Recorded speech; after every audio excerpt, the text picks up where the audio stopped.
सुप्रभात।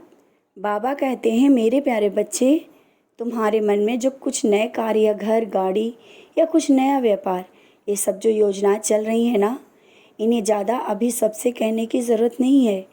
जब वो कार्य उनके सामने होगा ना, तो स्वयं अपनी आंखों से देखेंगे।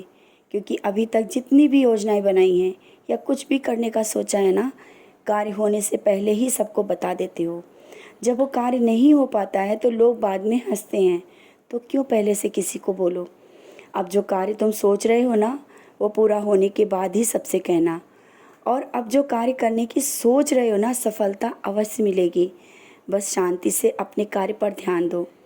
ऐसा नहीं कि एक बार नहीं हुआ तो अब भी नहीं होगा। अपने नकारात्मक विचार को मन से निकालकर नई ऊर्जा के साथ अपनी योजना पर कार्य करो। कार्य अवश्य पूरा होगा।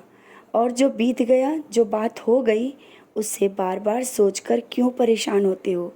मैं देख रहा हूँ तुम अपने अतीत में खोते जा रहे हो। बच्चे, जो पल बीत गए हैं ना, उसे सोचकर अपने आने वाले कल का खराब मत करो। क्योंकि जब तक तुम अपने अतीत से बाहर नहीं आओगे ना, तो जो मैं तुम्हें दे रहा हूँ, देना चाहता हूँ, वो तुम स्वीकार ही नहीं कर पा रहे हो। इसलिए जो बीत गया उसे भूल जाओ, आगे बढ़ो। बहुत कुछ करना है तुम्हें अपने जीवन में। ये निराश होकर बैठने का समय नहीं है। जो भी तुम्हारे सामने रास्ता दिख रहा है ना, उस पर चल देने का समय है। सफलता तुम्हारे कदम चूमेगी। ये आज मैं तुमसे कह रहा हूँ, इस पर संदेह मत करना। क्योंकि बहुत से कार्य तो तुम्हारे संदेह और भटकाव पर रुक जाते हैं। जब मैंने कहा ना कि सबका मालिक एक है, फिर तुम अलग अलग तरह की पूजा, व्रत, उपाय करने के लिए बढ़ते जा रहे हो। एक जगह रुक नहीं पा रहे हो।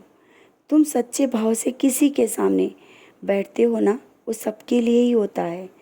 तुम्हें अलग अलग से सब भगवान की पूजा करने की कोई ज़रूरत नहीं। तुम भक्ति भाव से तो अगरबत्ती भी लगाते हो ना, तो वो सभी के लिए है। इसमें ज़्यादा सोचने की आवश्यकता ही नहीं। और ज़्यादा उपायों में न पड़कर तुम सच्चे भाव से मुझे याद करो। तुम्हारे सभी बिगड़े काम बनेंगे। संदेह मत लाओ। जो मैं कहता हूँ उस पर तुम्हें संदेह होने लगता है। अपने मन से संदेह निकाल दो, तभी जो मैं दे रहा हूँ सब मिलेगा।